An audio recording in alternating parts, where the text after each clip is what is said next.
Hello, everyone. I see our numbers are still climbing here, and people are continuing to log in. So we're going to give this just maybe another 30 seconds so that we get as many people as we can before we officially jump in.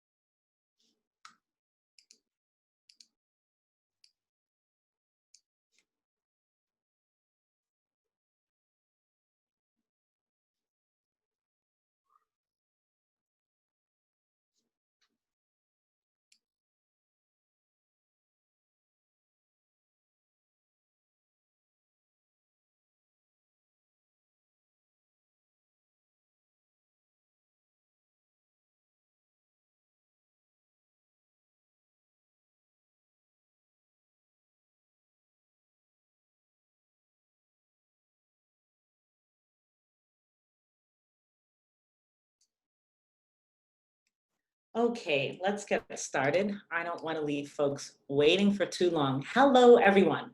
Welcome. I'm Jamila Michener. I'm an associate professor in the Department of Government at Cornell. And this is the inaugural event organized by a new research initiative that I have collaborated on with my colleagues David Bateman and Sergio Garcia Rios. The name of the research initiative is PRICE, the Politics of Race, Immigration, Class, and Ethnicity. And we're really excited to have you all with us at our inaugural event. And we're even more excited to be able to have a phenomenally important conversation with a really incredible group of people. Today, we're going to be talking about race and abolition. And it's a crucial conversation, and it's one that I myself am looking forward to learning from today, given the people who have joined us in having it. I want to say a few words about PRICE, and then we're going to jump right in. So PRICE was conceived and developed, as I mentioned, collaboratively with my colleagues Sergio Garcia Rios and David Bateman. We didn't start this for the sake of starting something or so that we could say we were directing or co-directing something. Instead, we sat down and thought about our research interests, both the interests that we shared and the ones that were distinct. And we were really struck by how profoundly the things that between us that we cared most about were also the very things that were so clearly shaping the structures of our country in the present moment, and even across the world more broadly, right? We also realized that we had shared values that we wanted to bring to something and that we're hoping to enact in this initiative. A commitment to engaging the difficult questions and doing so directly, using words and language that sometimes people might otherwise avoid, right?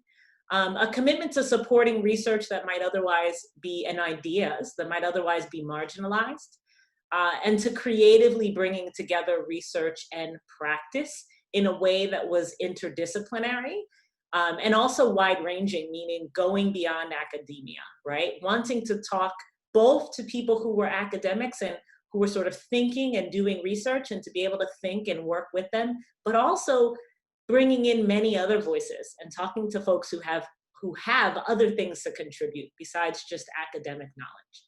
So this is just some of what we're hoping to do with this initiative, and this is just the beginning. We're hoping that the folks that are logged on here will both learn a lot from the conversation that happens right now, but also engage the PRICE initiative more broadly. You can learn more about PRICE at our website, www.priceinitiative.org.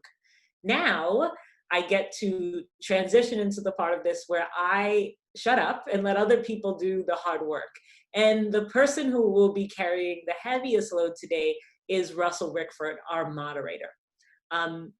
Russell Rickford is an associate professor in the Department of History at Cornell University.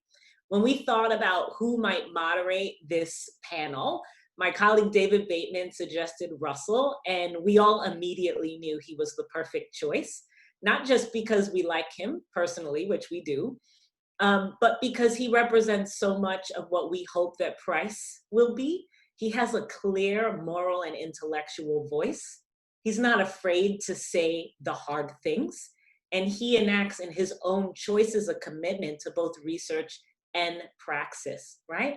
So that's what this is about. And Russell is really, literally the perfect person to usher us into this conversation. Now I get to go. I'll leave you all on this note. Don't forget to use hashtag getting free if you tweet about this, which you should if you're the tweeting kind, so that we can continue the conversation in other platforms. Thanks.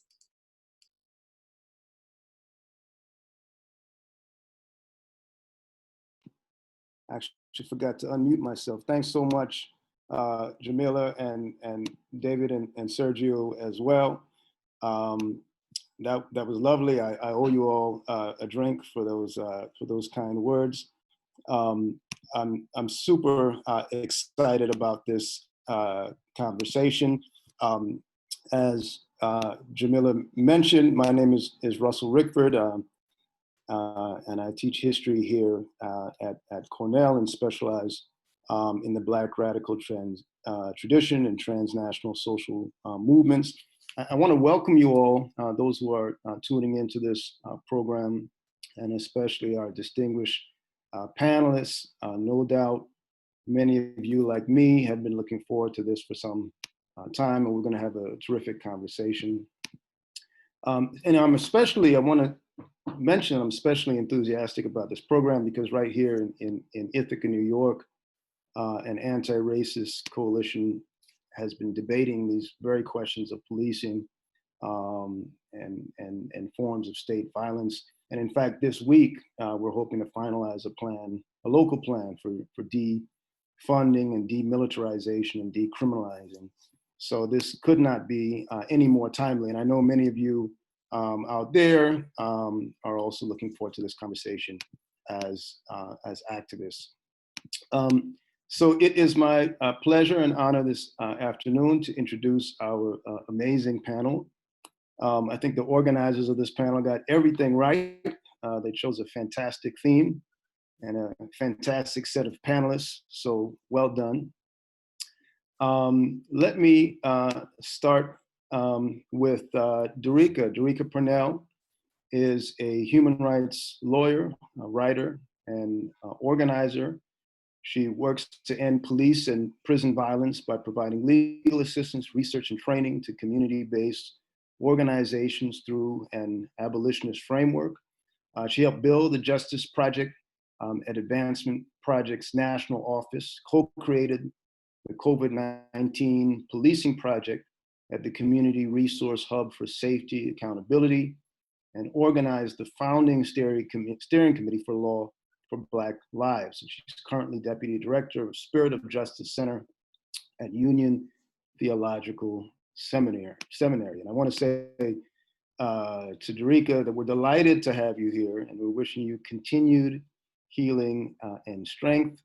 And of course, we're reminded that, in this moment, we're confronting twin crises, right? A global and interrelated crises, we should say, a global pandemic that is disproportionately affecting Black and brown communities and some of our nearest and dearest. And at the same time, of course, the ongoing crisis of racist policing and state violence. But in any case, welcome and so delighted to see you. We're very fortunate to have Beth Ritchie with us today. Ritchie is professor of African American Studies and Criminology, Law, and Justice at the University of Illinois at Chicago.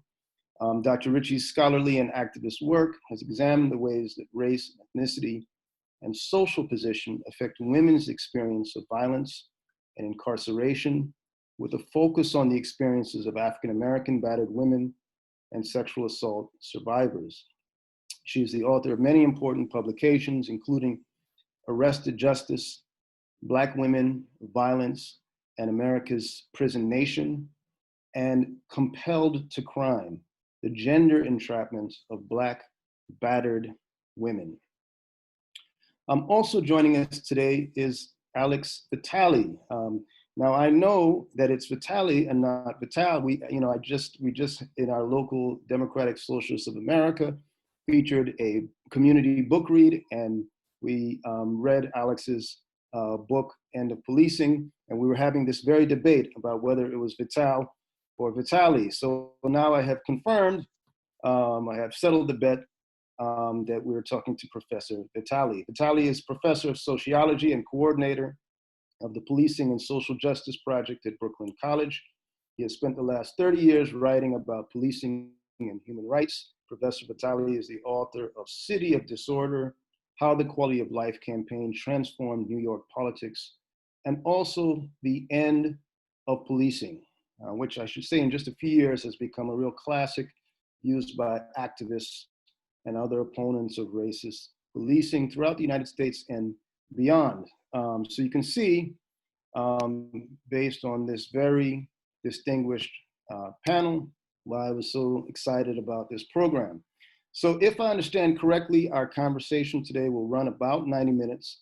I'll take the opportunity to ask a few very broad questions to get our panelists warmed up and allow you in the audience time to ask your questions, put your questions in the chat. And then the last, at least 35 minutes or so, we'll have a Q&A from the audience. I know that we're gonna have a terrific conversation. So if I may begin with Derika, Beth, and Alex, if I may, I wonder if we could just start by talking about what abolition means to you, right? What does abolition mean to you? This is a relatively new term for many of us, although there are those of you and others who've been doing this work for many years. It's exciting in many ways that these terms, abolition, depolicing, are moving to the center of our discourse, center of the conversation. But I understand that they're still contested terms in many ways. So what does abolition mean to you? How's it different from, say, defunding or demilitarization? And I'm especially interested in this question of defunding versus abolition, right? Do these things form a continuum, or should they be seen as, separate or even competing movements? And perhaps we can start with Derika. Hi, everyone. Thank you so much for the invitation. I am so honored to be in conversation with everyone on the panel and be with the New Institute Prize. So thank you so much. Just one other footnote. So the Vital name has been settled, but let's settle the Derika one because it always happens. And so my name is pronounced Derika, like America, interestingly and unfortunately, but it's pronounced Derika. It literally has happened since birth. So my apologies, Derika. No, it's fine. It literally happens all the time. So I just wanted to do that before I started to answer the question. Oh, wow. What does abolition mean to me? I thought I had an answer to this question until I heard Rachel Herzing on a panel yesterday say that, I don't care, or it doesn't matter what my personal definition of abolition is because it's forged and struggling through a movement. And I was like, I guess that's real. So I can share what I've learned abolition to mean from people who I studied with and studied from and learned from. And so if you ask Rachel Herzing, for example, before she used to say something like, abolition is the dismantling of the prison industrial complex and the building up of something in its place that's a project in furtherance of Black liberation. Or if you ask Ruthie Wilson Gilmore, she would say, in order for us to abolish anything, we have to do one thing, which is to change everything. That abolition is about internationalism, it's about being anti-capitalist, it's about a green future, it's about that society. So when I think about the different people who are in the tradition of abolition, I draw from those. So I think about it as a presence and an absence. Like these are phrases that you often hear in abolitionist circles and phrases. And so when I think of abolition, I also think of it as an elimination of the prison industrial complex, but more importantly, of a society that thinks it needs the carceral state, or the society that thinks it needs the prison industrial complex, right? It's the dreaming, the organizing, the deep democratic experimentation of building a new society that reorders our relationships to each other, that reorients our relationships to our communities, to this planet. So it's drawn from those long histories of abolitionist organizing way before, 2001, when critical resistance was founded, and going all the way back to when people just started running and figuring out this current situation that I'm in is oppressive. How do we figure out how to not make it oppressive? How do we forge new identities and struggles in relationships? So the long abolitionist tradition draws from that, right? It draws from how do we make those relationships more just today. And so it's been interesting hearing the defund conversation, because I think that people who've identified as abolitionists for some years, myself only about 3 years, very, very new to me, still have a lot to learn. We're so excited because we were like, yes, yes, yes. And then immediately as this conversation starts to gain steam, you see other people who are like, oh, y'all like defund the police? Oh, we want to defund the police too because we believe in austerity. Or we want to defund the police too because we believe in private security, and we could just privatize all the different, forces. We can have a more improved police department. Or some people want to defund the police and rebuild it back up to be even better. And so the relationship from the people who I study with, who are in the Black radical tradition, who are in the longer abolitionist tradition, see defund the police as one step in a broader staircase towards abolition, right? So we need to defund the police, but we can't just defund the police. We have to defund and divest from a carceral society, right? We also have to fund and invest in everything I said it's going to take for us to reorient our relationships to each other. On that same panel yesterday, Miriam Kaba said, the prison industrial complex has had trillions of dollars in over 200 years to get it right. And then they give us $10,000 and tell us to go solve violence in Chicago. It's like, so it's not just about funding the police. It's also about, creating a world and shifting resources and an entire new economic system altogether, where the way that we relate to each other can be more just, right? A more just set of relationships. And that takes time. It takes experimentation. It takes dreaming. It takes organizing. It takes resistance. Thanks so much, Derek. You actually anticipated a question I had later on about some of the pitfalls that might face us in this movement, but we'll circle back to that. Thank you.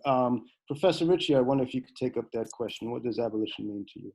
Yeah, thank you. Hi, everybody. I'm really happy to be here. I actually went to Cornell University, so I feel especially happy to be kind of at home. I wish we were on campus so I could go down memory lane a little bit. Congratulations, Price. There was nothing like Price at Cornell when I was there. I feel really honored I didn't realize it was the inaugural event. How wonderful. Jamila and Russell, thank you. And nice to be sharing space with the other panelists. I agree with that definition of abolition. There was an amazing webinar yesterday with Andrea Ritchie and Rachel and Miriam were talking about what abolition is. In fact, there's so much that we can absorb now, right? Where so many people are talking about abolition. And in some ways that's really encouraging to me. In other ways, and maybe we'll talk about this a little bit later, I have some worries about everyone being an abolitionist, especially because we sometimes don't have the same meaning when we're using the word. So let me say what it means to me then. I came to understand what abolition is. My definition comes from my activism and academic work on the issue of gender-based violence, the profound, persistent ways that women, trans people, gender non-conforming folks are targeted, our bodies are targeted by individual systems for economic, emotional, sexual abuse, physical abuse, and how that abuse is motivated and reinforced by state violence. So my understanding of gender violence being influenced by both individual acts and the state suggests to me that to end gender violence, we had to both challenge what leads to individual behavior and also challenge the state. And in some ways, looking at the movement to end gender violence, we can get some kind of interesting insights into the difference between reform and abolition. Again, we can talk about that later. For me, abolition is a aspirational set of political goals to stop relying on the carceral regime to solve problems. So that's the goal, to no longer rely on the carceral state to solve problems that have their roots in the carceral state.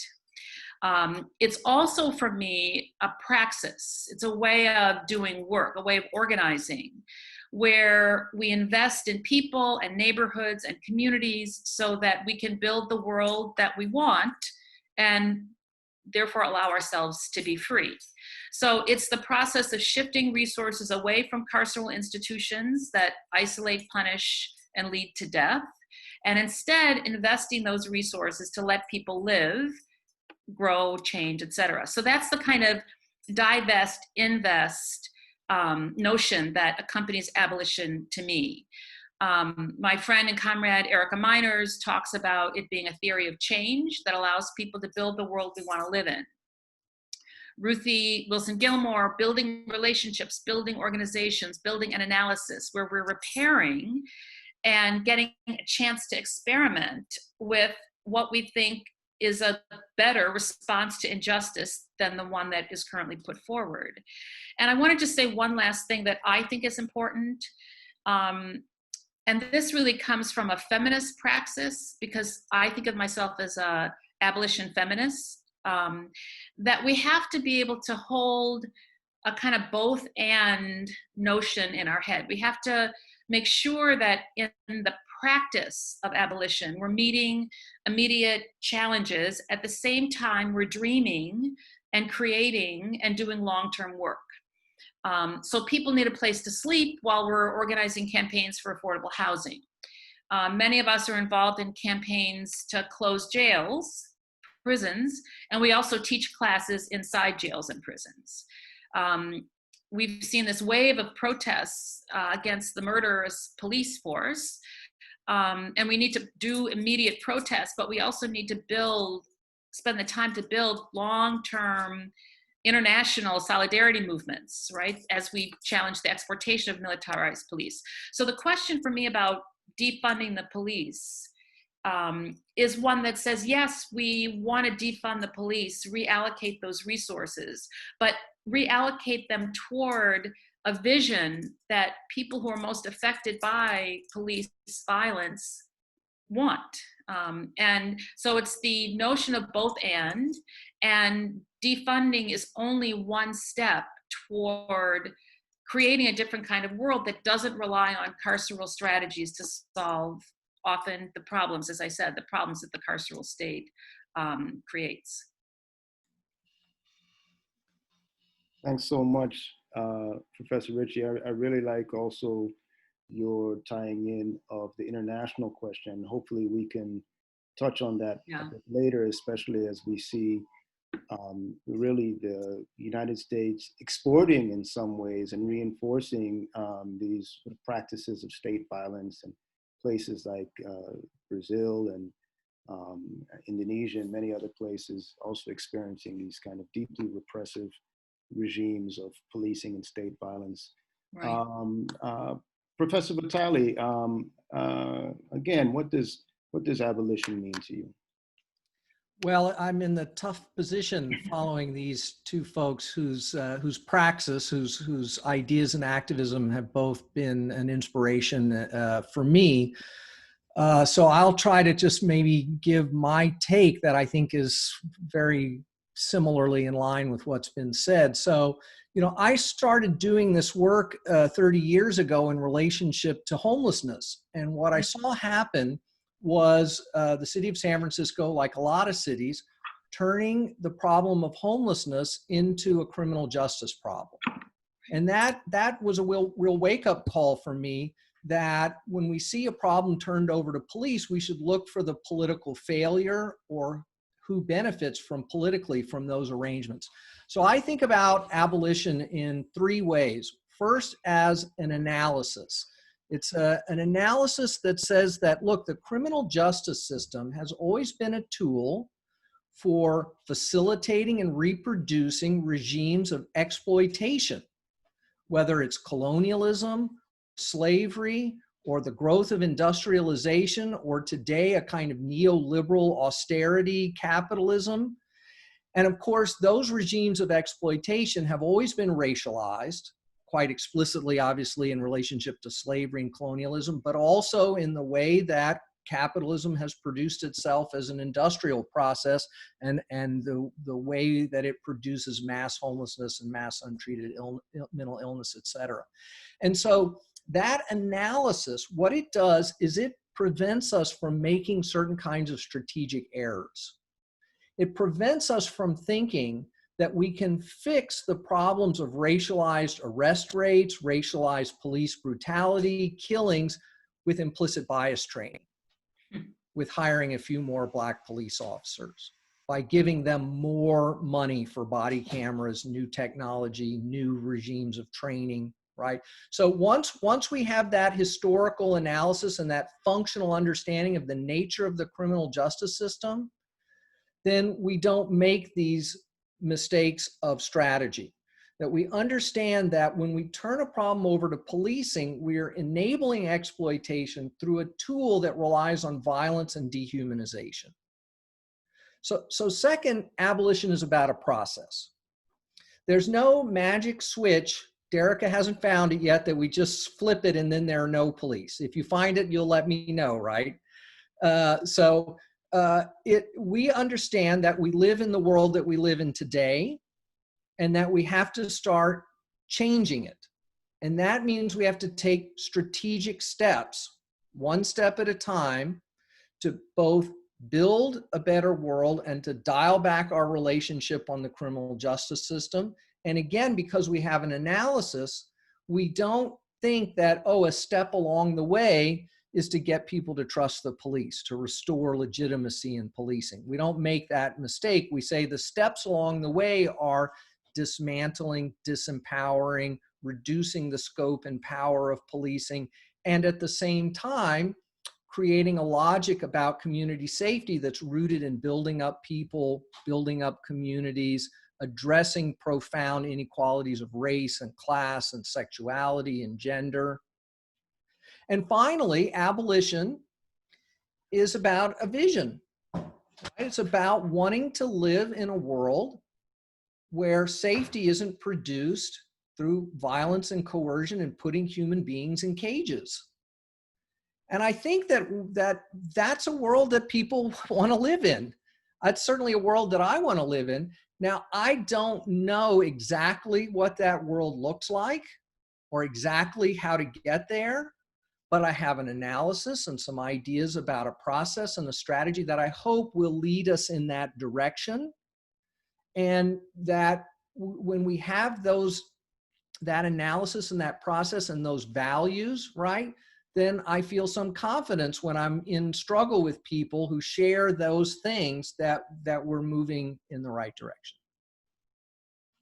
Can I add one more thing to that, to what Alex just said? Because the implicit bias thing really, really bothers me. Because it's as if the institution of policing doesn't also create bias, right? So how are you going to implicitly train bias out of an institution that creates and concretizes race and class and gender, right? So it's so interesting sometimes when I hear people say, oh, like more implicit bias training, just not even counting the fact that there are explicit racists like in police department. No one's doing explicit racist training because we are more comfortable with implicit bias. But it's just when the police tweet out mugshots and they hand them over to the news reports, when they're painting a picture of who's criminal and who's not, those actions create bias. So it's not just about the individual implicit bias within the hearts and minds of officers. The institution also creates and permeates and projects a bias and a racism onto society. So the cycle does this, right? And just, you can't train that out of an institution, especially without not addressing how the institution is responsible for the thing you're trying to rid itself of. So I just wanted to add that. And if I can add, I don't know, I know you've got other questions for us, but there's such a concrete example that I think is important, at least from the work that I do, thinking about ending gender violence by relying on the police. So people who experience gender violence, if it's in their home, it often means that there's a kind of arbitrary use of authority, there's a constant threat using weapons, there's deferring of decision-making to the person with more power. There's not only a physical and sexual and emotional abuse, there's a power dynamic that leads to domestic violence, sexual assault, harassment, etc. And to call the state, which could be described in many ways like the individual person who is using violence, to call the state to respond to the problem individually when it's mirrors exactly how the state's going to solve the problem: arbitrary use of authority, deferring to someone with power, making decisions separate from the person who's. So and there's an illogic over dependence on the state to solve a problem that is exactly a parallel to the problem that it's trying to solve. And so, again, there's a lot of struggle in anti-violence work, because the first thing that happens when you call a hotline is call 911 if it's an emergency. But calling 911 just puts you in another system then that uses the same tactics of abuse of power and control that survivors of violence are trying to get out of. All right, thanks for that. It's a fascinating moment, because on one hand, I do feel as though that there's a shift going on, and these really inadequate, and not only inadequate, but damaging and harmful reforms, the kind of reforms that can really reinforce these inherently violent systems. I think there's a growing recognition among people of conscience, among activists and affected communities that these are not real solutions, that they in fact are part of the problem. But that means that it opens up new space and new questions, and immediately then that we find that these basic alternatives are also deeply contested, and there are attempts to co-opt, and there are attempts to capture, even movements like defunding, et cetera. So I think that this kind of clarification is very important. So, what I want to do is, and we don't necessarily have to follow the order we started with, but I want to do something which is very bad for a moderator to do, which is ask multiple questions, and I'm going to let each one of you sort of choose your poison here. I mean, one of the questions that I know this is a big question. This is a question that each of you have done so much work on in terms of public education. But I'm going to go ahead and ask it anyway. And that is that how did we get here? How did we get to the point where we rely on police and other punitive institutions so much to respond to these, what are clearly social problems of poverty, problems of homelessness, problems of mental health and abuse, et cetera? How did we come to rely on these institutions and policing in particular so much? So that's one question, very, very broad question that you can take a stab at. And here are one or two others. And actually, I think most of you have sort of already answered this question in the sequence of an earlier response. But I wanted to know about your personal path to abolitionism. Is there a moment when you said, well, damn, I'm an abolitionist, and how did that happen? And if so, do you draw an explicit connection to earlier forms of abolitionism, to the anti-slavery movement of the 19th century? So is that a useful analogy or parallel? Maybe I should stop there, because those are two very broad questions, and you can take any or either of those.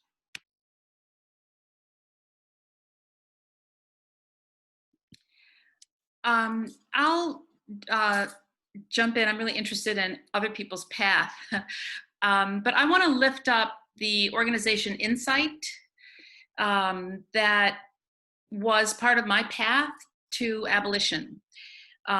Insight is a national organization of radical women and trans people and queer people of color who were organizing to respond to the mainstream white feminist, middle class, liberal response to gender violence.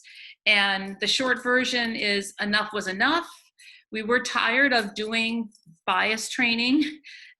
We were the false sense of sisterhood, a kind of globalized gender analysis that didn't take state violence into account, was completely insufficient for women in detention facilities, women in other parts of the world, women with addiction problems, trans violence. Like the analysis of gender-based violence was completely inadequate when it was only a feminist analysis. We started Insight.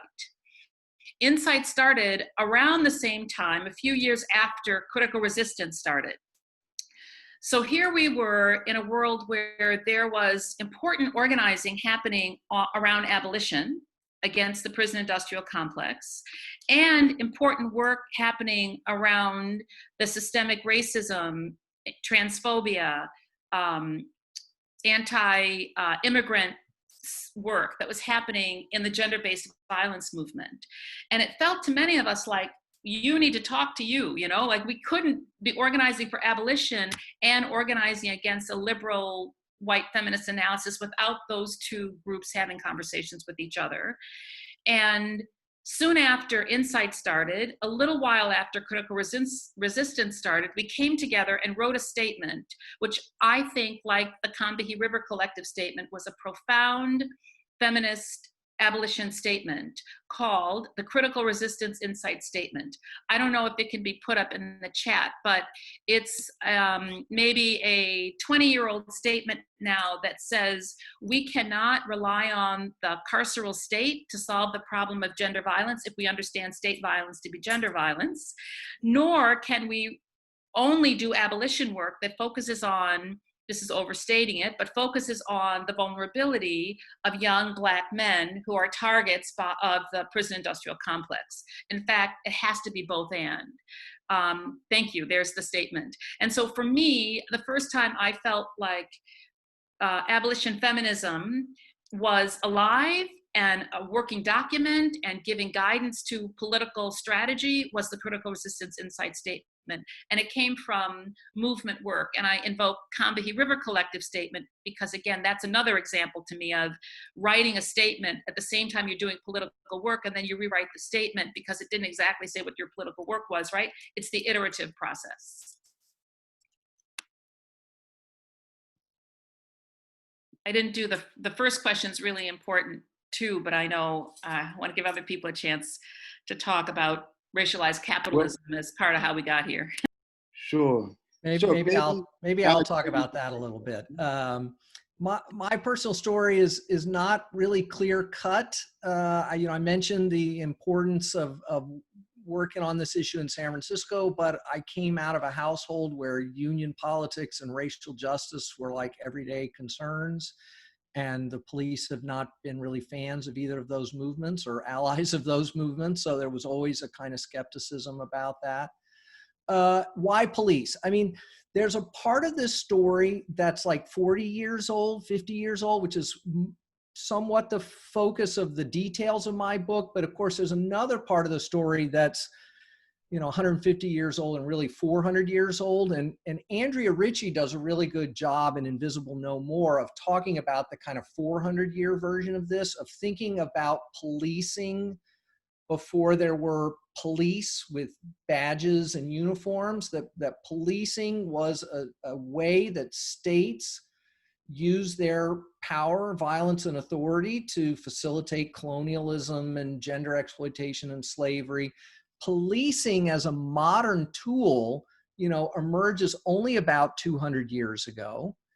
And it emerges in relationship to the three dominant forms of economic exploitation at that time, which were colonialism, slavery, and industrialization.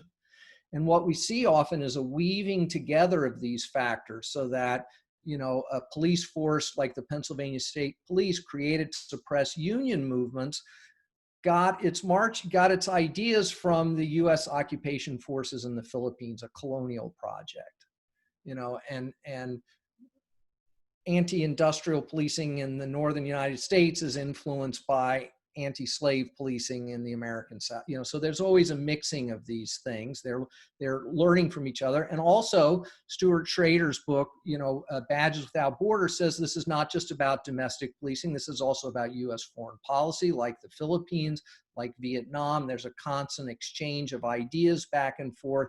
Counterinsurgency in the jungles of Vietnam, counterinsurgency on the streets of Watts, right? This dialogue has always been going on as well.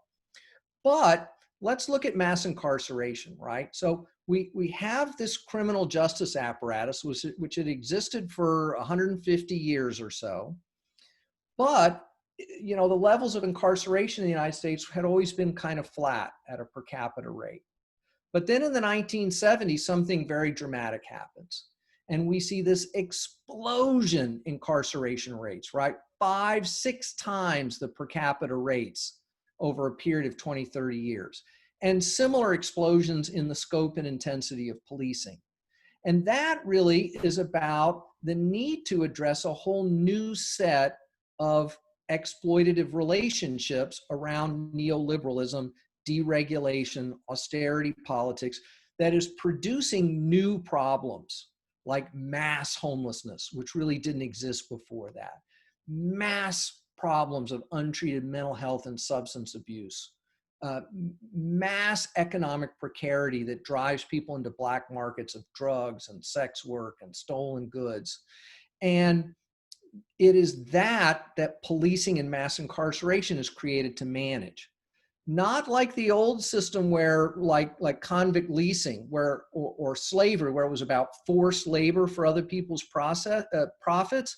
In a way, this new system is about managing what folks in power consider a surplus population that they can't figure out how to make money out of.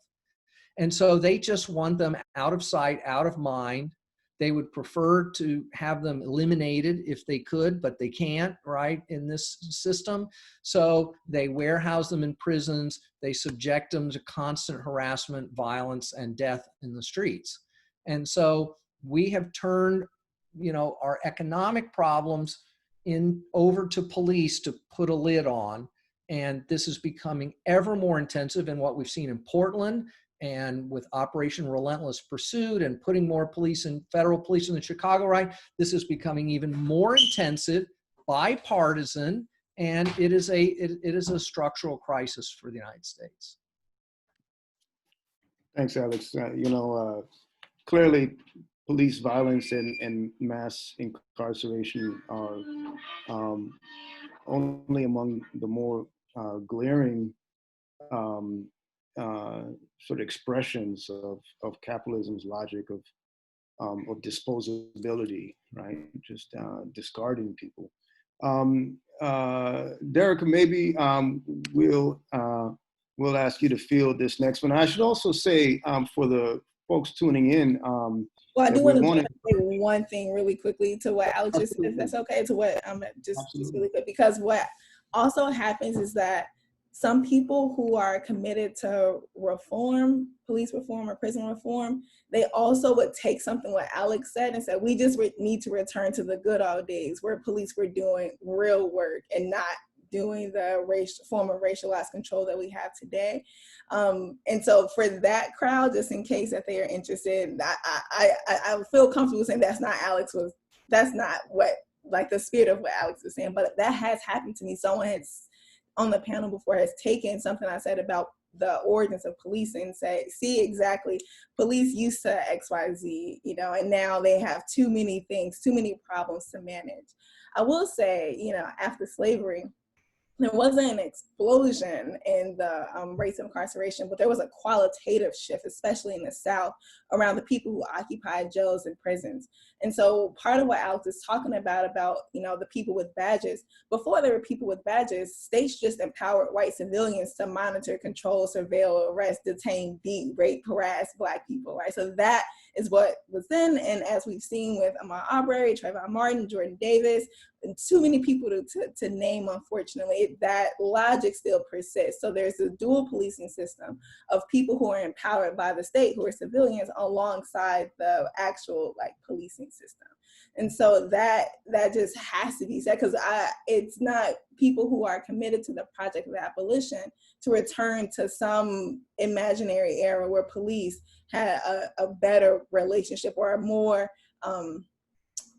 a lighter workload of responsibilities to manage inequality. What we're trying to get to the heart of is undermining the form of inequality that manages, that needs to be managed, right, by police.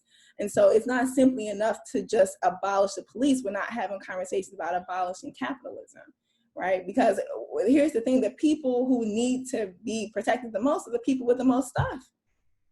Because otherwise people would just go to your house and take it, right? People would go, and they should go to your house and take it if you have Jeff Bezos money. We need to create a society where Jeff Bezos is working at Amazon, not owning Amazon, right? Now one person is vested with that.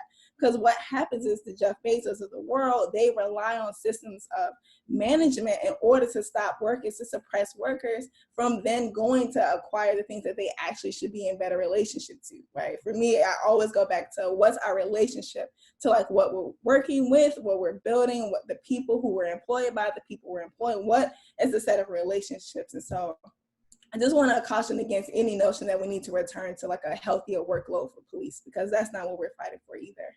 Right. Absolutely. I guess there's that insidious Norman Rockwell sort of image of cops as sort of inherently virtuous and ethical, at the very least well-intended. Of course, there's a massive cultural apparatus. I know that you all have written and thought about this a lot, of massive cultural apparatus that reinforces.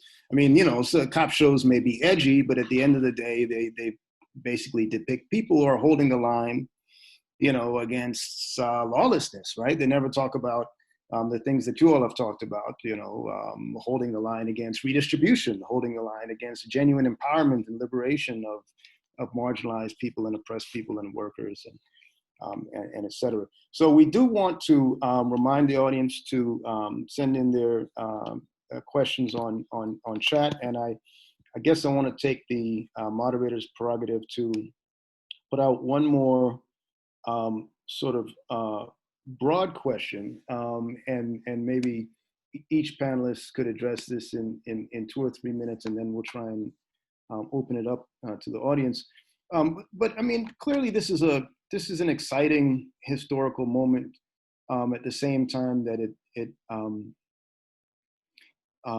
it's a turbulent moment, and it's a traumatic moment, but there does seem to be real potential for change right now, which is driven both by the long-standing organizing work and by the protests that followed the killing of George Floyd and Breonna Taylor. So I'm wondering what you see as the possibilities of this moment, and also what are the pitfalls? I mean, I think we've already mentioned several of them, but are there ways in which, for example, police budgets could get slashed? We're hoping to dramatically cut the budget of the police right here in Ithaca, and Beth, as an alum there, you will be disappointed to learn that even right here in bucolic Ithaca, we've got a SWAT truck, right? Of course, you're not surprised to learn that, but we've got a SWAT truck, and we've had very recent cases of racist police violence and police brutality.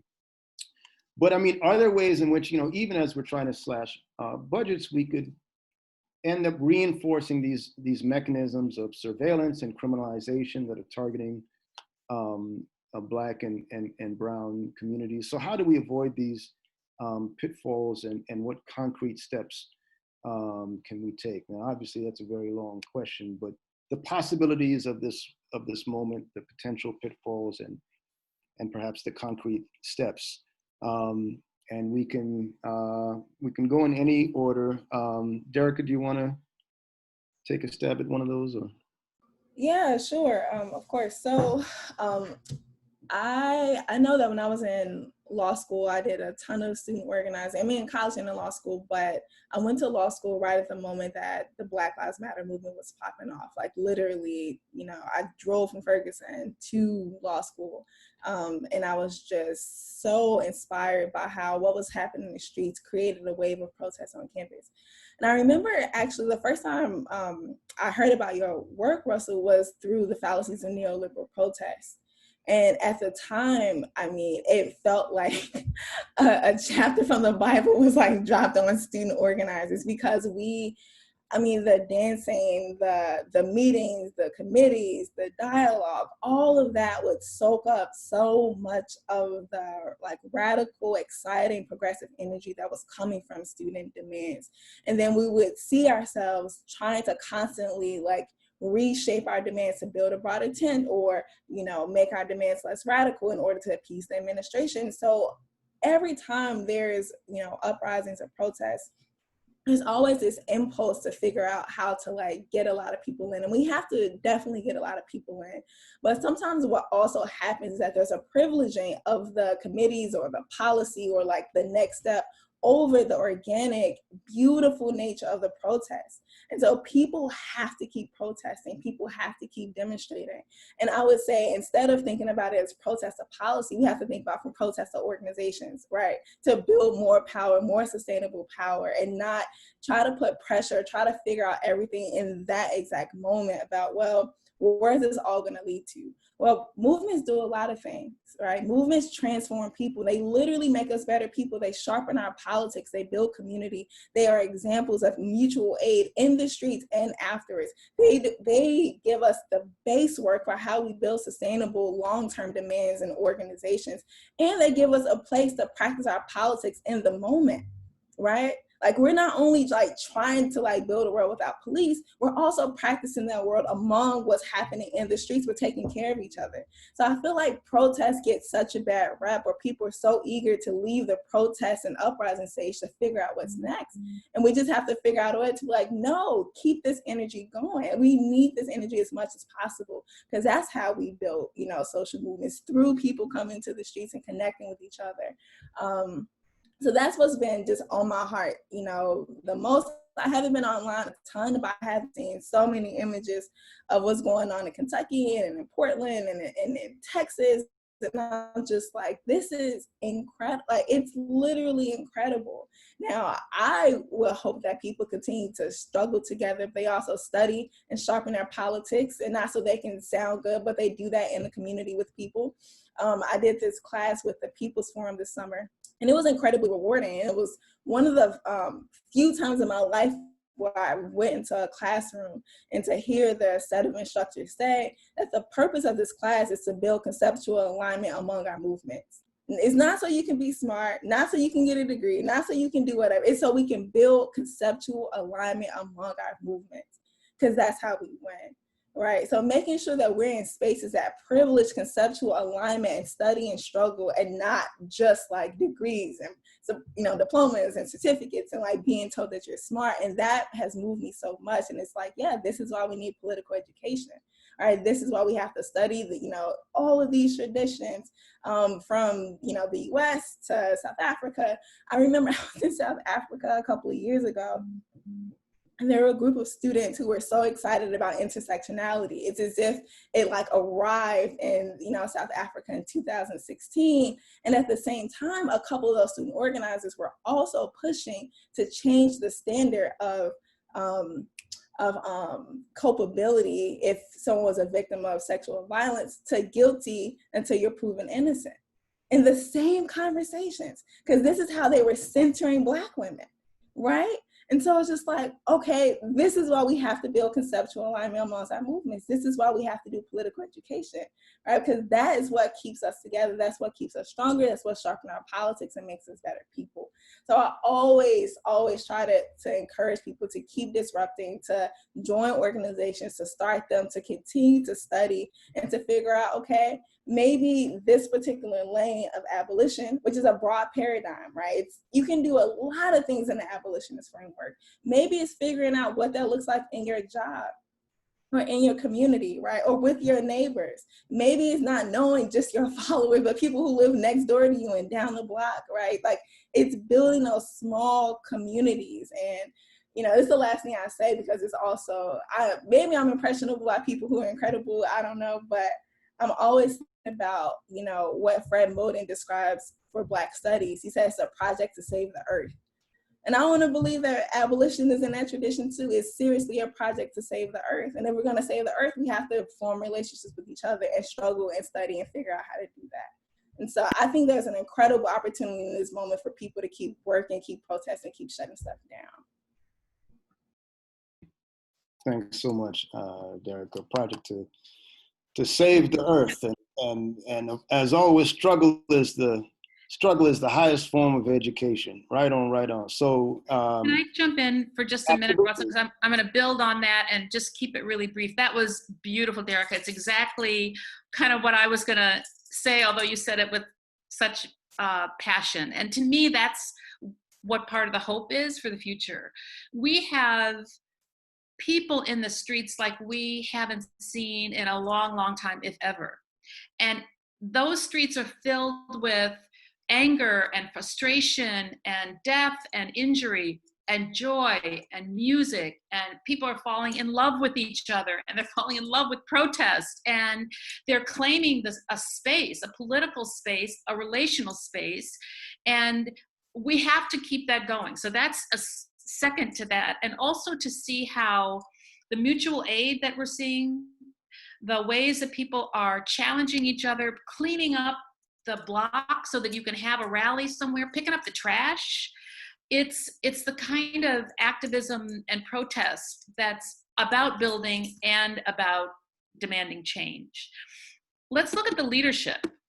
Young women, trans, queer people, and that's inspiring, encouraging, and I think it's important to ask the questions about gender justice and erasure of gender vulnerability in lifting up leadership. So that's the excitement and the challenge. And I guess the last thing I'm gonna raise here, and I see it's already come up in one of the questions, is on the question of disability justice. And I'm really learning from people who are saying that be very careful when we say abolish the police and bring in some kind of rescue workers instead. Social workers, counselors, mental health professionals, someone who can come in and address problems still using confinement,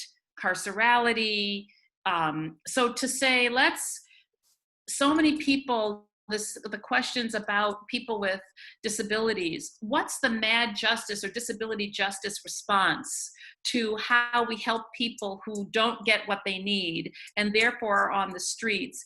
And I know it's not calling the police, but I'm not sure that it's calling a mental health professional who ends up taking someone to a detention facility, a psychiatric institution, a halfway house that's locked and people can't leave unless right? So let's just be careful about not substituting social workers for police or child welfare workers for police or mental health workers for police, because it's not the title of the role, it's the function around carcerality.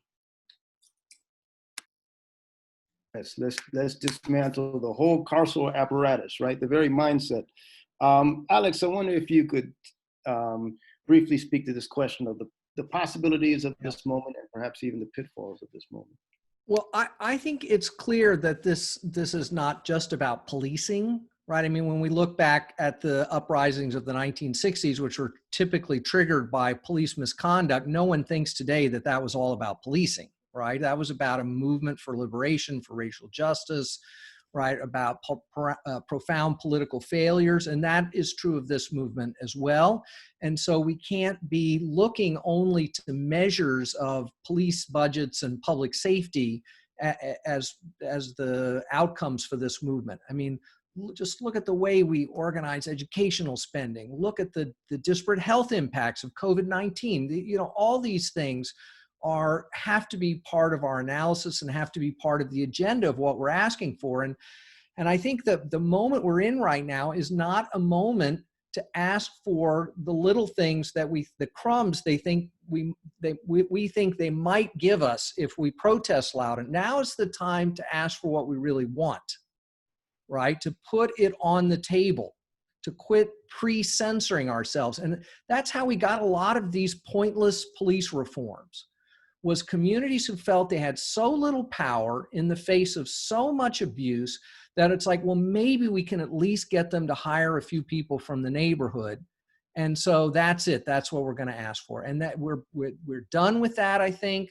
We're past that. We got to ask for what we really want. I want to say also, it's not just about the numbers of people out on the streets. It's about the level of resistance. It's time after time watching people directly resisting police authority and police violence and not relenting. And no one is asking for a permit. And no one is playing this game of, well, we have to do it in a way that makes nice for the media, and none of that. This is very powerful. We've seen 1 million people in the streets for a generic peace march or a generic environment. This is different. This is what an insurrection looks like, and very different moment. I just want to say add to all the amazing things that Derek has said, that the centrality of protest is beyond debate here, but keep in mind, as you were said sort of at the end, right, we have to build organizational power. We have to make the movement broader, and that means we have to talk to people that we don't know, who don't already agree with us. We have to do that hard work of face-to-face organizing, which doesn't always happen in the context of a protest or mobilization for a protest, but it does mean talking to your neighbors, your coworkers, whatever. We can learn from the best parts of the labor movement and the community organizing movements in building this kind of power. And just finally, for what Beth said, yeah, policing is not just about police, right? Those people, right? It can be about social workers and mental health. And we've got to kill the cop in our head, right? That thinks that the way we solve problems in our everyday lives is through violence, coercion, and authoritarianism. So yeah, and I just say, like, look at the Cahoots model. It's not perfect, but it's a nonprofit, community-based health provider that is doing these community interventions to help people. It is not some state apparatus. And I think that's important, and then that's a lesson we should take with us. All right, y'all got me fired up. So not only the abolition tradition, but the grassroots organizing tradition, right? This is what an insurrection looks like. Let's quit pre-censoring ourselves. Let's dream big. Let's escalate the resistance. We're not just talking about policing. We're not just talking about prisons. We're violence. We're talking about detention centers. We're talking about violence against immigrants, et cetera, et cetera. Okay, so now we have some questions from the audience I want to move to, and in the interest of time, I think I'm going to ask, I think, 2 at a time. Well, the first question is from Mariana Chilton, and Mariana asks, how can we teach abolition to children? So a question of pedagogy. How do we teach abolition to children? And how do we address, in particular, child abuse that does not involve foster care, police, and criminal justice, right? So a question about teaching abolition to children. And then a second question from Lawanda Cook. I think Beth started to speak to this already, but Lawanda asked, do any of the panelists consider disability as one of the identities that is problematic in terms of police interaction. People with disabilities, especially those who are Black and brown, deal with considerable police violence, right? So many names we're familiar with, Mike Brown, George Floyd, Sandra Bland, et cetera, were also people with disabilities. So a question about how does disability play into this, and a question about pedagogy. How do we teach abolition to children? So any one of the panelists can kick us off there.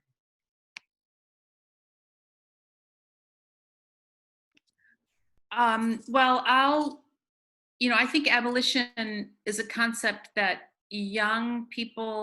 that makes sense to young people. I mean, it's creative, it's not constrained by what you know to be true. It's imagining the world you want to build. I mean, that is a perfect lesson for young people to be involved in. And there are some groups, I'm going to call up the name of Assata's Daughters in Chicago, that works with young people, an organization called A Long Walk Home, works with Black girls, Girls for Gender Equity in New York. I mean, these are organizations of young people who are talking about abolition. It's almost a young person, or I want to say it's a childlike exercise, and I mean that with full respect to children, that it really does mean stepping out of what you think is impossible, how tired and frustrated you are, and be creative, imagine. And so I think there's both some concrete resources. Go on the Project NIA website, read some of the work that Miriam Kaba's been doing, look at some of the really exciting organizations. Assata's Daughters, Girls for Gender Justice, and A Long Walk Home are three that I'm just going to name. There are others that are working with young people, young girls. In particular, that's what my work is, so that's what I know. I'm sure working with young boys too, to build an abolitionist future. I can jump in about the children. So I love this question so much because I have a 6-year-old and a 3-year-old, and I mean, I literally was in the streets with them, pregnant at protests, literally the whole nine. So my 6-year-old has had an analysis around police and prisons since he was maybe 3 years old, like seriously. And it's gotten to the point where he's even policing his younger brother's habits, where he's like, "Ma, Garvey is watching Paw Patrol." And I'm like, well, it's like, you can't like that, what you're doing, we have to figure out a different way for you to communicate like what's happening, because right now you're just surveilling your brother, and that's not no snitching. Yes, and so no snitching, exactly. So I was reading Naomi Klein's book. I can't remember which one, maybe No Is Not Enough. And in this like paragraph towards the end of the book, she's talking about taking her kid to Australia and reading about the Great Barrier Reef. And she says that, she wanted her child to have like such an analysis around environmentalism and climate justice, and realizing like wanting this so bad for him, that what she actually should have been teaching is for her kid to like love the planet. Because in order to defend something, you must first love it. So now I've been like, oh no, I've been raising my kids all wrong for like the last 6 years. I have to. And so I've been really taking that as like parenting advice. And even, I don't think that was her intention. It's really helped me think about framing the conversations around like gender for like my kid or for whatever. So if we want to stop transphobia, we have to, raise children that are not transphobic. We want to be trans affirming, for example. And so if we're worried about violence against people who are trans or people who are women or whatever background, it's like, how do we start teaching children to like love, like, and to defend, those communities, or if they're part of those communities, how do we love and affirm? And it's hard.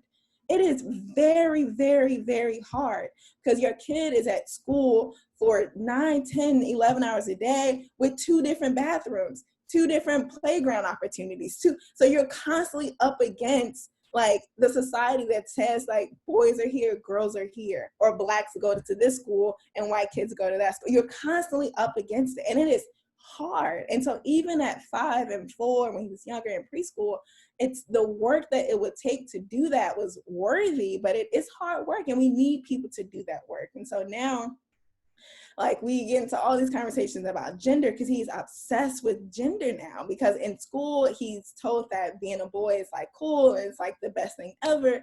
And I shared this story before, but this kid in his class, who should not be named because he really gets on my nerves, but anyway, he is always taunting the other kids at my oldest kid's table. And one day he was calling all the boys at the table a girl. He's like, "You're a girl, and you're a girl, and you're a girl." And the boys were like, "Oh no, like, like, I'm a girl, And then he gets to Juice, my kid, and he says, "You're a girl." And Juice says, "Anybody can be a girl." Like, what, bro? Like, anybody can be a girl. And I was like, oh my God, that's how we fight transphobia. That's how we fight against gender dynamics and misogyny. We have to break up and dismantle those categories. And it may not feel inherently abolitionist, but abolition requires cultural work and intervention.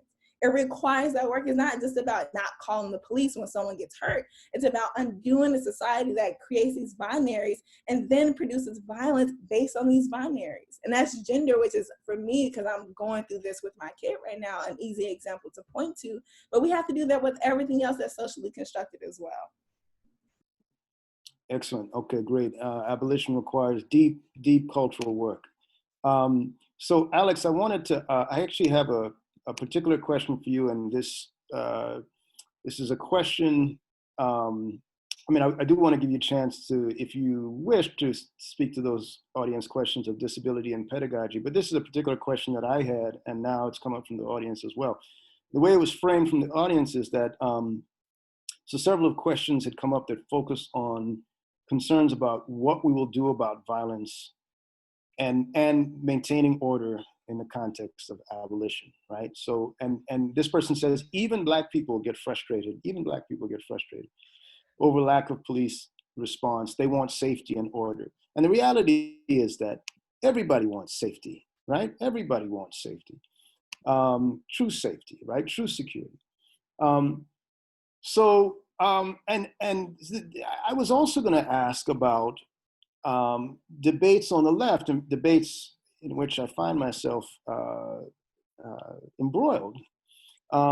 Debates on the left that there are people that insist, and leftists that insist that abolitionism is either unrealistic or a distracting and divisive demand, right? And quite often what, again, progressives and leftists, what they'll argue is that poor and working class communities, what they actually want is not less policing, it's more effective policing, right? And that what we should really be doing, you know, let's get rid of this whole conversation about abolition. Let's get rid of this whole conversation about defunding. And what we need to really focus on is these universal sort of social democratic reforms, affordable housing, universal healthcare, and et cetera. So how would you respond? And keeping in mind, again, like these are not, certainly there are similar arguments that are coming from the right, but I'm finding myself even on the left, you know, having these kind of debates. Yeah, well, I know Derica is chomping at the bit to get to this one too. I love this question. Yeah, so I'm going to just say a couple of brief things, and I'm going to let her have at it. So on the disability, let me just say that we know about half the people killed by police are having a mental health crisis or hard of hearing. Somehow other, you know, police don't, you know, misinterpret their behavior because of their disability. So it's a horrible problem. And it's because we've turned every single problem under the sun over to police to manage. And the solution is not to give them more training, it's to quit sending them. So let me just maybe talk about under-policing, over-policing for a second, which is to say that this is obviously what many people feel, that their communities are over-policed around the wrong things, and then the police don't do an effective job in dealing with serious stuff. But of course, this whole framework is predicated on the assumption that if police just properly focused on serious crime, that there would be no police abuse and that this would produce safety and solve all these serious crime problems. And this is just not true. This is just not true. Police do an appalling job at this work everywhere for all communities. They don't solve these crimes. They don't prevent these bad things from happening. They come afterwards and clean up the mess and manage it. They do the paperwork. Sometimes they find someone and put them in prison after the damage has already been done. So this is about accepting a framework that is completely inaccurate, is completely devoid of any historical or functional analysis. So we've got to come back to people and say that no, turning everything over to the homicide squad is not going to solve your problem. First of all, it's not going to reduce homicides. And second of all, it's not going to reduce harassment, because how do you solve a homicide that's a whodunit in a community? Well, you start arresting people on low-level drug charges and you make stuff up to interrogate people to try to get leads. You're right back where you started. Intensive, invasive, discriminatory policing. So instead, we've got to convince people we have better strategies for making their community safer, and that a democratic socialist vision of a safer, healthier community is antithetical to putting 40–50% of the local budget into policing and jails. We cannot have a democratic socialist vision. We cannot have healthier communities when we turn everything over to the police to manage.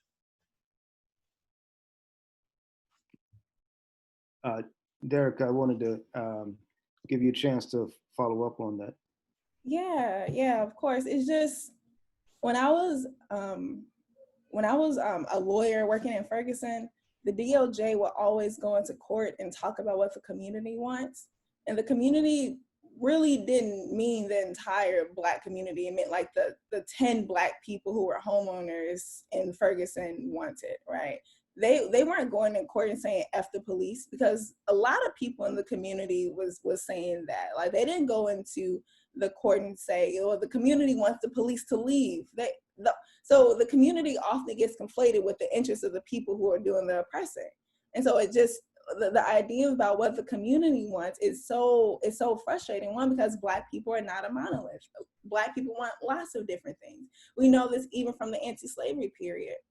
It wasn't just Frederick Douglass and Sojourner Truth and Black people going on tours speaking out against slavery. There were also people who were going on tours to protect and defend it. And to say that we just need to improve the conditions of the plantation where it's nice, it's warm, it's taken care of. They're gonna be free in the North without anything to do. And so it's an age-old tactic to talk about what the community wants, and it's typically fashioned in the most conservative possible. To actual people like my mama, who we have been going on this abolition journey for a long time, you know, when she says that, you know, what are we going to do about violence? We have to take those questions very, very, very, very seriously.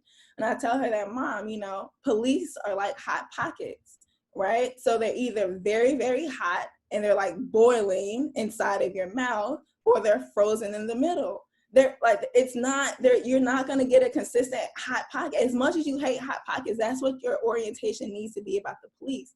Now, when you ask those same people, okay, you know, in St. Louis, where I'm from, do you want to keep, you know, this jail open? And do you want to keep all of North St. Louis heavily policed? Or would you rather give lots of money to schools? Or would you rather like have a robust economic jobs program so people aren't, you know, having to figure out how to make a living in dire conditions? Well, people in the community say they want that too.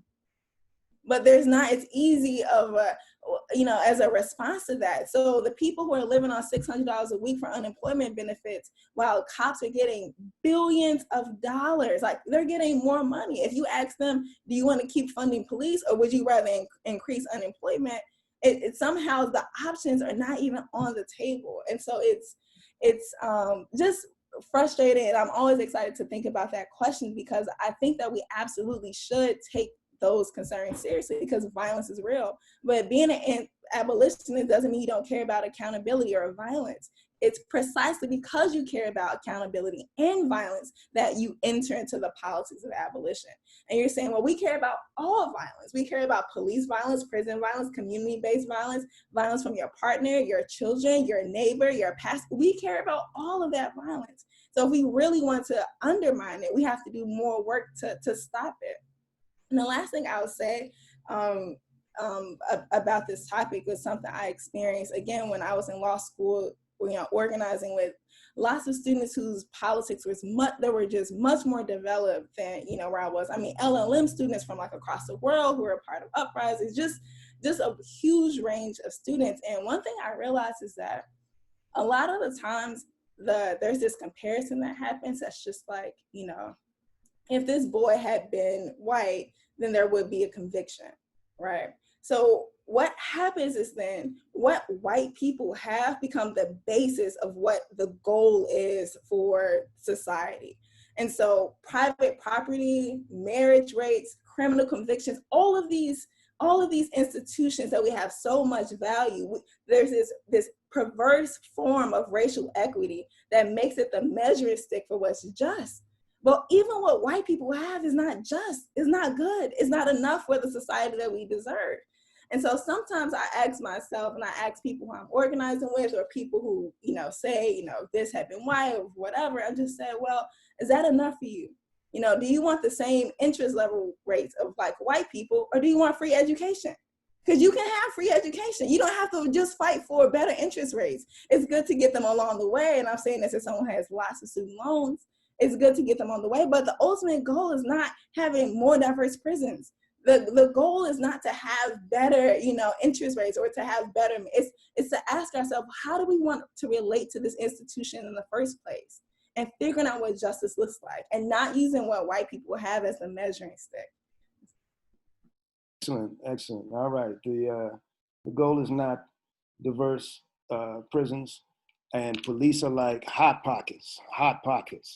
That's a memorable one. Okay, so maybe we'll turn this next one over to Beth, and I know that Beth will have to leave us soon. So there have been several questions from the audience about strategy, about political strategy.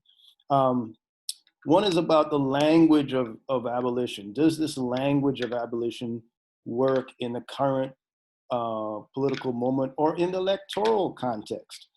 If we want to go there, right? And I also am particularly concerned about language, and the language of movements, and the language of abolitionism. Is it abstract? Is it academic? Does it resonate with working folks and poor folks? And then another question, related question, how do we think about political strategies that forfend, they say, against various forms of co-optation of various sorts, especially given the need to work in collaboration with other movements. And that almost relates to a question that I was going to ask about movement building. And you've done a lot of writing about, on one hand, the particularity of women and Black women and women of color, and questions of violence. And how do we sort of attend to that particularity and still build broad and inclusive movements that attack the whole sort of apparatus of violence and state violence. So this was a question about political strategy. Does the language of abolition work in the current political electoral context? What would you say? So I would say a couple of things, and I want to start by saying, to me, abolition is both a language, but also a political concept that is accessible. And it's more accessible than I think some other terms and philosophies have been. I mean, abolition is, everyone can dream about how to make the world that they want, if we invite them to. And I think if we demystify it and pull back from the tendency to say, here's what it is, and we can scale it up, or we have best practices, or we've evaluated its effectiveness, and we're not doing all of that with abolition. We're simply starting where we are, looking at what people are already doing, really, to solve problems of violence and provide mutual aid and take care of each other. Like, people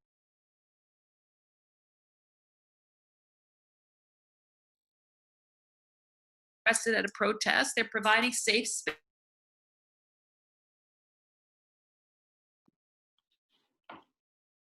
Beth, I think that you froze for a second. Can you hear us?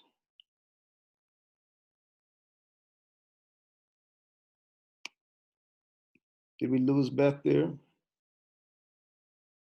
Beth, can you hear us?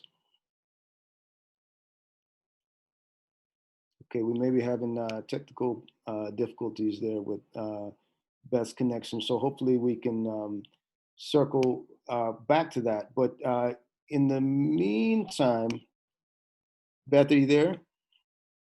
Yeah, what's up? Okay. Oh, sorry, I went somewhere. Yeah, no, that's all right. We can hear you now, but we Okay. didn't hear the last 35 seconds or so. Sorry, I think I'm not sure where I was and what I was saying, but let me just say this. I think the point is that if we can invite people.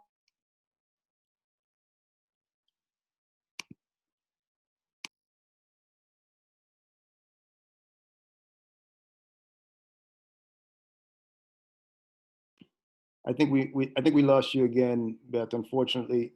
Let me see if I can ask another question, and perhaps before you go, we can reconnect, and you can make that The comment. size that we live in, right? Uh, Did I go again? You went again, Beth. I'm so sorry. It's all good. It's all good. You were talking about inviting people in, I think. That's when we lost you. And I was like, yeah, what? So try again. Okay, here we go. I think abolition is a series of invitations for. Oh, no.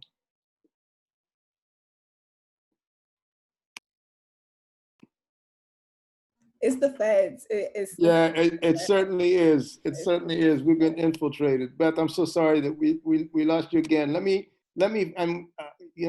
find a way to, hopefully we'll reconnect before you have to run, but let me try and ask one or two of these last questions from the audience. I love the idea of inviting in, and maybe we can circle back to that. So just very briefly, there were some more questions about political strategy, right? There was a concern about compromise within a system that is inherently oppressive, such as voting for Biden when we know that he perpetuates systems of oppression. And I mean, without asking you to weigh in on our electoral quagmire. I mean, maybe the broader question is, how does a politics of abolition relate to politics in the electoral realm, right? I mean, are those two universes, are those sort of two parallel universes?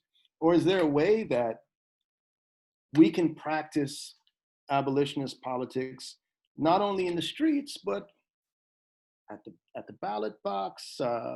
I'm uneasy even asking the question, but it seems to be a concern for many of us. I don't know. Well, I'll be very glad when the presidential election is over, because it is a kind of anti-politics, the way it operates, right? It is a way of preventing any real conversation, of preventing any real discourse, of avoiding talking about anything that's actually important. It's very disempowering to people. And if you just look at the CNN and MSNBC, nothing exists except its relationship to whether or not it'll get Biden a couple more votes. And anything that might interfere with Biden getting a couple more votes has to be taken apart, dismantled, discredited, and erased. So is there a relationship to electoral politics? I think there is. At this stage, at the local level, I think there is the possibility. There's a possibility of a critical relationship. The reason that we're making some headway in some places is because there have been some big shakeups in local politics. The rise of things like DSA, of independent politicians, means that we have more allies on city councils and things like that. But we don't want to collapse the movement into electoral politics. We don't want to think that electoral politics is going to save us. But we have to think deeply and hard about our relationship to those institutions that have power over our lives and how we're going to relate to them and how we're going to influence them. And that means we do need to have some relationship, even if it is one of, you know, do this, but don't, you know. So I think there's something Excellent. Okay, thank you. Derek, you have the last word here? Oh, the last word. Okay. Well, not necessarily the last word, but we're running out of time. we're coming to an end, and I'll let you both wrap up in the way you see fit. But I don't know if you want to. I'm okay with this being my last word. It's just a lot of pressure. Electoral politics is just really frustrating. I have to cover it for my column, and so it's always it's always a treat to be able to talk about it. I think that what I will say is that we should not put everything in the electoral politics basket. You know, I want to, if I can, I want to read this quote from Frederick Douglass. It's in response to the Dred Scott decision, because as a lawyer, what often happens is it's the courts, but we need the courts, the courts. Everything is hinged on the courts, and, you know, federal judiciary appointments, the Supreme Court. Everyone's always praying for RBG. It feels that like we have to, you know, throw all of our eggs into the electoral justice basket. And in that People's Forum course I was telling you guys about, we read this speech from Frederick Douglass, and there's this particular paragraph that stood out to me so much. And he says, you will readily ask me, how am I affected by this devilish decision, this judicial incarnation of wolfishness? My answer is, and no thanks to the slave-holding wing of the Supreme Court, my hopes were never brighter than now. I have no fear that the national conscience will be put to sleep by such an open, glaring, and scandalous tissue of lies as that decision is, and has been over and over shown to be. The Supreme Court of the United States is not the only power in this world. It is very great, but the Supreme Court of the Almighty is greater. The judge can do many things, but he cannot perform impossibilities. He cannot bail out the ocean, annihilate the firm old earth, or pluck the silvery star of liberty from our northern sky. It's like, this is Frederick Douglass speaking at a time where slavery is literally on the line. Like, the institution is supposed to be on the line. Like, it's bound up in court decisions and policies and who can travel where. And this is someone who's escaped slavery saying that, yeah, the Supreme Court is important, but it's not our sole source of power. It's not the only thing that we have. The president of the United States is not the only source of power. It's not the only thing that we have. And unfortunately, whether you're a Republican, or a Democrat, or Libertarian, that office is, we have to organize for so much more, regardless of the partisan nature of the person who's occupying the office in the first place. So either way, for me, I don't know. It's just watching people have the incredible optimism, organizing, commitment to struggle in the face of that kind of cruel uncertainty. It gives me and the people I organize with a lot of hope, because you're not putting all your eggs in one particular basket. It doesn't mean that you disengage. I think that it doesn't mean that you should look for people in a particular panel to say that I think that you can be an abolitionist and vote for Joe Biden, because I don't think that's effective. I think the most effective thing is to think about, in a community of people who you're struggling and studying with, how do we want to relate to this electoral moment?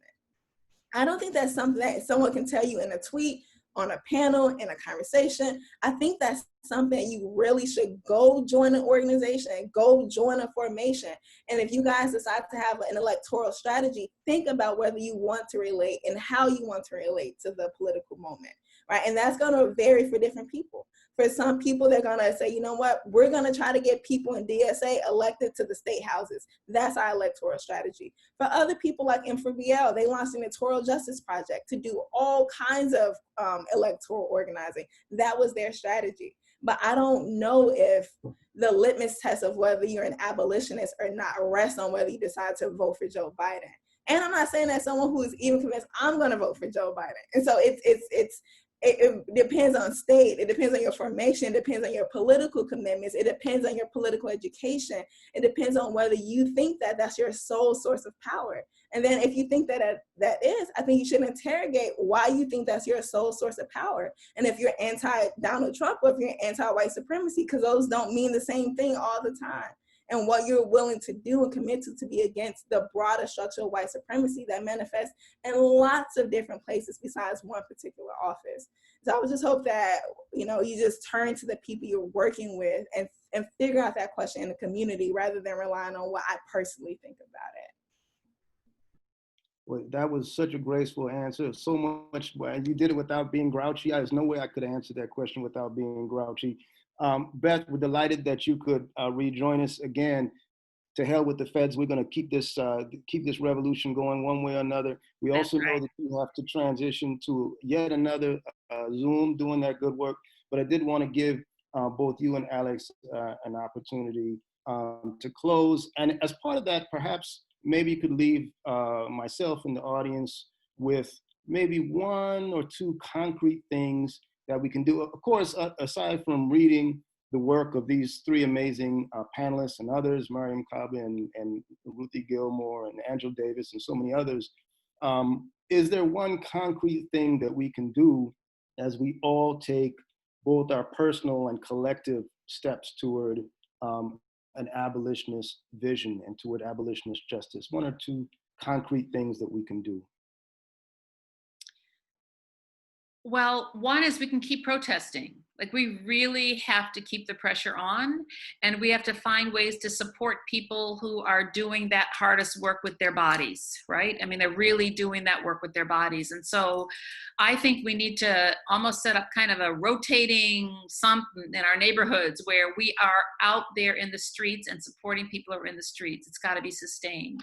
And I guess, I'm going to go back to something that Derica said that I thought has sort of stayed with me, and that's, we've got to really think about not only this as long-term hard work to, crash the system down, but we also have to find a way to think of it as a way of life that gives us a chance to raise our kids differently, to have different kind of relationships with our neighbors, to demand things of our schools, but also like be part of it too, so this moment is so much about the